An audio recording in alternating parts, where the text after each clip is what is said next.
بات میں ریکارڈ کروائی ہیں، لیکن چونکہ اب ایک ماحول بنا ہوا ہے اس حوالے سے، تو ماحول کے اندر ایک عام آدمی کا انٹرسٹ بھی بات کو سننے کے اعتبار سے زیادہ ہوتا ہے ایز کمپیئر ٹو عام حالات و واقعات کے۔ سیدنا عیسیٰ ابن مریم علیہ السلام اللہ تعالیٰ کے ایک یونیک پیغمبر ہیں۔ جو ایکسٹراڈنری کوالٹیز اللہ تعالیٰ نے عیسیٰ ابن مریم کو دی ہیں وہ کسی اور پیغمبر کو نہیں دی، لہٰذا یہ جسٹیفائی تھا کسی حد تک آزمائش کے طور پر کہ انہیں خدا کا بیٹا مان لیا جاتا۔ ظاہر ہے اللہ تعالیٰ آزمائش پھر کسی ایسی شخصیت کے ذریعے کرے گا نا جسے غیر معمولی صلاحیتیں دی ہوں۔ عیسیٰ ابن مریم علیہ السلام کو اللہ تعالیٰ نے 33 سال کی عمر میں 33 ایئرز کی ایج میں زندہ آسمانوں پر اٹھا لیا۔ نمبر 2، عیسیٰ ابن مریم علیہ السلام قیامت سے پہلے ایک دفعہ اس دنیا میں دوبارہ تشریف لائیں گے۔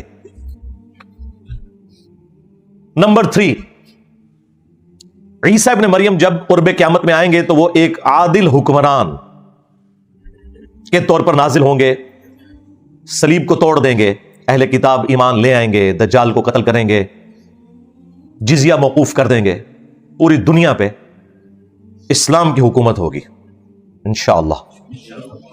امام مہدی ان کے لیے گراؤنڈز بنائیں گے، لیکن الٹیمیٹلی جب عیسیٰ ابن مریم آئیں گے تو یہ لیڈرشپ عیسیٰ ابن مریم کے سپرد کر دی جائے گی، کیونکہ دجال کا فتنہ ایک اتنا ایکسٹراڈنری فتنہ ہے کہ وہ دنیا کے انسانوں کے قابو میں آنے والا نہیں ہے، اس کے لیے پھر بڑی پرسنالٹی چاہیے، اور وہ عیسیٰ ابن مریم۔ اور نمبر 4، وہ 40 سال تک دنیا میں حکومت کریں گے، اسی دوران وہ شادی بھی کریں گے، ان کے بچے بھی ہوں گے، یعنی ان کی عمر 73 ایئرز ہوگی، 33 وہ جو دنیا میں گزار چکے، 40 ابھی انہوں نے گزارنی ہے۔ اور نمبر 5 عقیدہ ان کے بارے میں یہ ہے کہ جب وہ فوت ہوں گے مسلمان ان کا جنازہ پڑھ کے انہیں قبر رسول صلی اللہ علیہ وآلہ وسلم کے ساتھ روضہ شریف میں دفن کریں گے۔ یہ جو 5 عقیدے ہیں نا، یہ قرآن و سنت کے اندر بڑی تفصیل کے ساتھ بیان ہوئے ہیں، اور سب سے بڑی بات یہ ہے کہ امت میں ان 5 عقائد کے معاملے میں کوئی اختلاف نہیں ہے۔ یہ چند وہ مسائل جن کے اوپر اجماع امت ہے ان میں سے ایک ہے۔ ویسے کوئی شخص اٹھ کے ختم نبوت کا معنی بدل کے تو غلام احمد قادیانی دجال کی طرح فتنہ کھڑا کر دے تو ہم اسے یہ کہیں گے بھائی ختم نبوت کا عقیدہ جو تم بیان کر رہے ہو، اس طرح کا ختم نبوت کا عقیدہ امتی نبی والا تو کبھی نہیں رہا، یہ تمہاری خرافات ہے۔ اسی طریقے سے آج کا کوئی فلاسفر یا کوئی ماڈرن عالم دین کھڑا ہو کے کہتا ہے کہ نہیں میں اس عقیدے کو نہیں مانتا، تو بھی تمہاری خرافات ہے۔ قرآن و سنت اور اجماع امت کے ساتھ تمہارے اس عقیدے کا کوئی تعلق نہیں، تمہاری گمراہی کے لیے اتنا ہی کافی ہے۔ اجماع امت اتنی بڑی دلیل ہے کہ قرآن کی اتھینٹسٹی اجماع امت ہے۔ یہ امت نے عملی تواتر اور اجماع سے قرآن ٹرانسفر کیا ہے، ہمارے سامنے نہیں نازل ہوا، یہ ذہن میں رکھیے گا۔ اور اجماع سے مراد ہوتا ہے جب پوری امت کا ایک عقیدہ ہو۔ ہاں اگر اختلاف پایا جاتا ہو پھر وہ اجماع امت نہیں ہوتا۔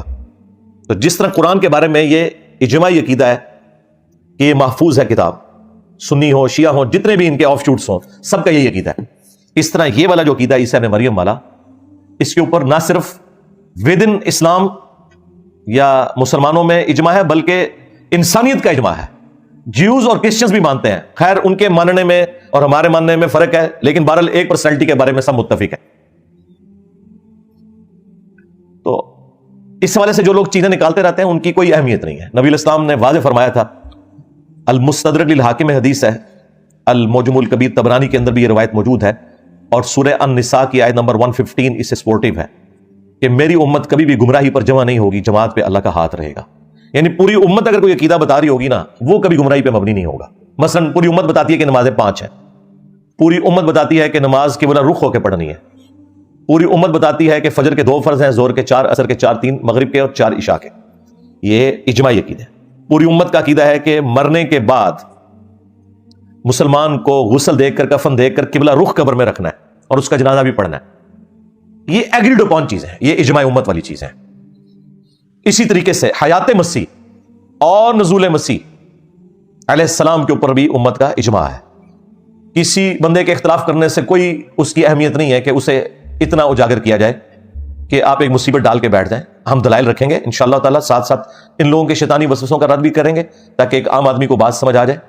سب سے پہلے قرآن پاک میں جو آیات ہیں میں انشاءاللہ وہ کور کروں گا، 3 مقامات سے عیسیٰ ابن مریم سے متعلق جو حیات مسیح اور نزول مسیح سے ریلیٹڈ آیات ہیں۔ اور ان کی ساتھ ساتھ تشریح بھی کروں گا انشاءاللہ تعالی. ایسی ہستی کہ جس کو اللہ تعالیٰ نے بغیر باپ کے پیدا کیا، اور سورہ مریم میں فرمایا کہ ہم تمہیں اور تمہاری اولاد کو، سیدہ مریم کو فرمایا کہ جہان والوں کے لیے نشانی بنانے والے ہیں.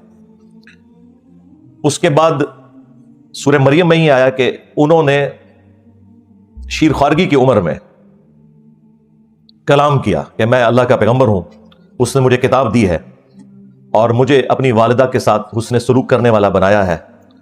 سلام ہو اس دن پر جس دن میں پیدا ہوا، جس دن میں مروں گا اور جس دن دوبارہ اٹھایا جاؤں گا. تو عیسیٰ ابن مریم کی پیدائش بھی معجزانہ، بچپن میں اعلان نبوت کرنا، شیر خوارگی کی عمر میں جب دودھ پیتا بچہ ہے، بالکل نیو بورن بیبی. اور اس کے بعد پھر جو معجزات اللہ تعالیٰ نے دیے کہ اندھوں کو اللہ تعالیٰ کے اذن سے شفا دے دیتے تھے، اسی طریقے سے جو کوڑی کے مریض تھے ان کو شفا دے دیتے تھے اللہ کے اذن سے. سورۃ المائدہ میں، سورہ مریم میں، سورہ آل عمران کے اندر یہ 3 مین صورتیں ہیں جن میں عیسیٰ ابن مریم کا تفصیلی ذکر آیا، وہ آپ خود بھی پڑھ سکتے ہیں. اور سب سے بڑھ کر مٹی کی مورت میں پھونک مارتے تھے تو وہ پرندہ بن جاتی تھی اللہ کے اذن سے، اور مردوں کو زندہ کر دیتے تھے اللہ کے اذن سے. اب یہ کوالٹیز کسی اور پیغمبر کو اللہ تعالیٰ نے نہیں دی. یہاں تک کہ فرمایا کہ روح من، وہ اللہ کی روح ہے. اسی کی وجہ سے بعض لوگوں نے دھوکہ کھایا اور انہیں خدا کا بیٹا کہہ دیا، حالانکہ اللہ تعالیٰ نے عیسیٰ ابن مریم کا سٹیٹس بالکل کلیئر کیا کہ وہ اللہ کے بندے ہیں. سورہ آل عمران کی شروع کی آیات کا ٹاپک یہی ہے. بہرحال جس شخصیت کے ساتھ اتنے ایکسٹراڈنری چیزیں جڑی ہوں تو انسانیت نے پھر ان کے بارے میں یہی کلیم کرنا ہے کہ کم از کم انہیں خدا کا بیٹا مانو یا پھر خدا کلیم کر دو. اور یہ دونوں عقائد ان کے ساتھ لوگوں نے منسوب کیے. کیتھولک کا عقیدہ ہے کہ وہ خدا کے بیٹے ہیں، اور پروٹیسٹنٹ کا عقیدہ ہے کہ وہ عیسیٰ ابن مریم خود اللہ ہیں جو کہ انسانی شکل میں زمین کے اوپر آ گئے، والعیاذ باللہ تعالی. اور اللہ تعالیٰ نے دونوں عقیدوں کا رد کیا ہے بڑی تفصیل کے ساتھ. سورہ آل عمران میں اور سورۃ المائدہ میں تو جس شان سے ڈسکشن ہوئی ہے وہ تو اپنی نوعیت کی ایک یونیک ڈسکشن ہے. لقد کفر الذین قالوا ان اللہ هو المسیح ابن مریم، بے شک وہ لوگ کھلا کفر کر رہے ہیں کہ جو کہہ رہے ہیں کہ عیسیٰ ابن مریم ہی اللہ ہے. وقال المسیح، جبکہ مسیح تو خود یہ کہا کرتے تھے، یا بنی اسرائیل، اے اولاد یعقوب، اعبدوا اللہ ربی و ربکم، عبادت کرو اس رب کی کہ جو میرا بھی رب ہے اور تمہارا بھی رب ہے. انہ من یشرک باللہ، یاد رکھنا بے شک جس نے اللہ کے ساتھ شرک کیا، لقد حرم اللہ علیہ الجنہ، اللہ تعالیٰ نے ایسے شخص پہ جنت حرام کر دی ہے. ومأواہ النار، اور اس کا ٹھکانہ ہے جہنم کی آگ. وما للظالمین من انصار، اور ایسے شخص کا قیامت کے دن کوئی مددگار بھی نہیں ہوگا جو اس قسم کا عقیدہ وابستہ کرے گا. اس سے زیادہ تو بہتر انداز میں سمجھایا نہیں جا سکتا تھا. پھر آگے چل کے فرمایا لقد کفر الذین قالوا ان اللہ ثالث ثلاثہ، وہ بھی کافر ہیں جو کہہ رہے ہیں کہ اللہ 3 میں سے ایک ہے. یعنی وہ کہتے تھے کہ اس وقت ٹرینٹی یہ تھی کہ 3 خدا ہیں، اللہ، سیدہ مریم اور سیدنا عیسیٰ ابن مریم. آج کی جو ٹرینٹی ہے اس میں سیدہ مریم کو تو سائڈ پہ کر کے انہوں نے ہولی گوسٹ کو داخل کر دیا ہے، سیدنا جبرائیل علیہ السلام. بہرحال ٹرینٹی آج بھی اس طریقے سے موجود ہے. پھر آگے چل کے اللہ تعالیٰ نے فرمایا کہ مل مسیح ابن مریم الا رسول، عیسیٰ ابن مریم تو نہیں تھے مگر ایک رسول. قد خلت من قبلہ الرسل، ان سے پہلے بھی رسول گزر چکے ہیں. وامہ صدیقہ، ان کی ماں ایک سچی عورت تھی. کانا یاکلان الطعام، دونوں کھانا کھایا کرتے تھے، دونوں روٹی کھانے کے محتاج تھے. دیکھو ہم اپنی آیات کس طرح کھول کھول کر بیان کر رہے ہیں، اور پھر ان کی طرف دیکھو کس طرح یہ الٹے پڑے جاتے ہیں. کیا تم ایسی ہستیوں کو اللہ کے سوا پوج رہے ہو کہ جو نہ تمہارے نقصان کے مالک ہیں نہ نفع کے مالک ہیں، اور اللہ ہی سننے والا اور علم والا ہے. یعنی اس میں واضح عقیدہ اللہ تعالیٰ نے بتا دیا کہ عیسیٰ ابن مریم اور ان کی ماں من دون اللہ بھی ہیں، اس اعتبار سے کہ اللہ کے مقابلے پہ لوگوں نے ان کو کھڑا کیا. لہٰذا یہ بھی ایک ڈھکوسلا جو تھا بعض فرقوں کا کہ من دون اللہ سے مراد صرف بت ہیں، وہ بھی ختم ہوا. نمبر 2، نہ صرف ان کی پرستش کی نفی کی بلکہ ساتھ یہ کہا کہ یہ تمہارے نفع نقصان کے مالک بھی نہیں ہے.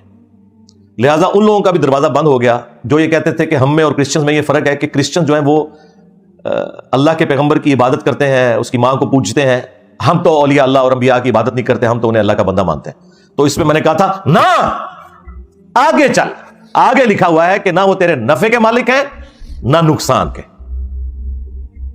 اور کتنی آپ سمجھ لیں، وہ ہمارے ڈاکٹر سرار صاحب اس کے لیے ورڈ یوز کرتے تھے، ننگی بات، یعنی بالکل کھلی ہوئی بات کہ وہ روٹی کھانے کے محتاج تھے. بھائی اگر عیسیٰ ابن مریم اور ان کی ماں روٹی کھانے کے محتاج ہیں اور وہ کسی کے نفع اور نقصان کے مالک نہیں ہیں تو سرکار بابت شاہی کوئی نہیں. بالکل قرآن کی ہر آیت سے یہی رزلٹ نکلتا ہے کہ بابت شاہی کوئی نہیں. عیسیٰ کے جیسا ہے ہی کوئی نہیں، تیرے بابت شاہی کوئی نہیں. اگر عیسیٰ ابن مریم کو اللہ تعالیٰ نے سینٹرڈ کیا تو صرف اس لیے کہ آپ کے سامنے یہ مقدمہ بالکل واضح ہو جائے کہ اگر عیسیٰ ابن مریم جو اولو العزم پیغمبروں میں سے ہیں، 5 اولو العزم پیغمبر قرآن میں رپورٹ ہوئے ہیں، سورۃ الاحزاب میں، سورہ الشورى کے اندر، محمد رسول اللہ صلی اللہ علیہ وآلہ وسلم، ابراہیم خلیل اللہ، موسیٰ کلیم اللہ، نوح نجی اللہ اور عیسیٰ روح اللہ علیہ السلام اجمعین، ان میں سے ایک ہیں. اگر ان کا یہ سٹیٹس ہے کہ وہ روٹی کھانے کے محتاج ہیں، کسی کے نفع نقصان کے وہ مالک نہیں ہیں، تو سرکار پھر باقیوں کو تو آپ چھوڑ دیں. اور پھر سورۃ المائدہ میں اللہ تعالیٰ نے جتنے سخت الفاظ کے اندر اس ٹاپک کو ایڈریس کیا ہے، لقد کفر الذین قالوا ان اللہ هو المسیح ابن مریم، بے شک وہ لوگ کھلا کفر کر رہے ہیں کہ جو کہہ رہے ہیں کہ اللہ ہی عیسیٰ ابن مریم ہے، نعوذ باللہ. قل فمن یملک من اللہ شیئا، یہ شیئا بابت شیئی کوئی نہیں، یہ عربی سے لفظ آیا ہوا ہے. اے نبی ان سے فرماؤ اللہ کا کوئی کیا بگاڑ لے گا اگر اللہ ارادہ کرے کہ عیسیٰ ابن مریم کو، ان کی ماں کو اور جتنے زمین میں ہیں سب کو ہلاک کر دے، یعنی سارے باب فارغ، تب بھی اللہ کو کوئی پوچھ نہیں سکتا. تو یہاں پہ اللہ تعالیٰ نے توحید کو پھر اسٹیبلش کیا. غصہ تھا کرسچنز پہ، سینٹرڈ کسے کیا؟ عیسیٰ ابن مریم کو، کیونکہ اللہ تعالیٰ کو تو کوئی آر نہیں ہے، یہ کائنات اس نے اس لیے نہیں بنائی ہے کہ اس کے پیغمبروں کو خدا مان لیا جائے. جب توحید سمجھائے گا اللہ تعالیٰ پھر اسی طریقے سے سمجھائے گا کہ اگر اللہ عیسیٰ، اس کی ماں اور سب کو ہلاک کر دے. اچھا، وصال شریف بھی نہیں فرمایا، وفات شریف بھی نہیں، ہلاک کا لفظ ہے صرف یہ بتانے کے لیے کہ خالق اور مخلوق میں کتنا فرق ہے. یہ ہے سرکار رحمانی توحید، اور ایک ہے شیطانی توحید. شیطانی توحید یہ ہے کہ انبیاء کو، اولیاء کو، بزرگ بابوں کو اللہ کے مقابلے پہ کھڑا کر دو، خواہ ان کی تعلیمات نہ بھی ہو تب بھی ان کو کھڑا کر دو اللہ کے مقابلے پہ. پھر ظاہر ہے کہ جب اس طرح کا معاملہ ہوگا پھر اس لیول پہ اتر کے اللہ تعالیٰ سمجھائے گا کہ عیسیٰ کو خدا مانے ہو، اگر اللہ عیسیٰ کو، اس کی ماں کو، سب کو ہلاک کر دے، اللہ کا کوئی کیا بگاڑ لے گا؟ تو پھر اس لیول پہ اتر کے بات کو سمجھانا پڑتا ہے. اور بھی اللہ تعالیٰ نے فرمایا عیسیٰ ابن مریم کبھی آر محسوس نہیں کریں گے اس بات پر کہ انہیں اللہ کا بندہ کہا جائے، نہ کوئی مقرب فرشتہ. اللہ اکبر. پھر اللہ تعالیٰ نے فرمایا کہ اگر کوئی اس چیز سے آر محسوس کرے گا نا، پھر قیامت والے دن ہم سب کو جمع کر لیں گے اور عذاب دیں گے ایسوں کو. یہ سمجھانے کے لیے تھا، ایسا کبھی نہیں ہونا تھا. پھر اللہ تعالیٰ نے یہاں تک فرمایا، یہ سورہ النساء میں تھی آیات، سورہ آل عمران میں، کہ کبھی ایسا نہیں ہوا کہ ہم کسی پیغمبر کو نبوت دے کر بھیجیں اور وہ لوگوں سے یہ کہنا شروع کر دے کہ لوگوں میری عبادت کرو اللہ کے سوا یا اللہ کے ساتھ. وہ تو کہتا ہے کونو ربانیین، اللہ والے بن جاؤ، بس سبب اس کے کہ اللہ تعالیٰ نے تمہیں کتاب دی جس سے تم درس دیتے ہو، ایک دوسرے کو تبلیغ کرتے ہو. یہ کیسے ہو سکتا ہے کہ اللہ تعالیٰ تمہیں حکم دے کہ تم انبیاء اور فرشتوں کو رب مان لو؟ کیا وہ تمہیں اس بات کا حکم دے گا کہ تم اسلام لانے کے بعد کافر ہو جاؤ؟ یہ اتنی سخت آیات ہیں سورہ آل عمران کے اندر. خیر یہ ٹاپک تو آج نہیں تھا، میں تو ایک کیفیت تاری ہوئی تو اس طرف چل پڑا. اس کے اوپر آپ میری تفصیلی ویڈیو دیکھ لیں. شیطانی توحید کا فتنہ، شیطانی توحید، شیطانی بابوں کا فتنہ. یہ بابوں کی توحید ہے، پیغمبروں کی توحید کوئی اور ہے. وہ ہے جو قرآن میں رپورٹ ہوئی ہے.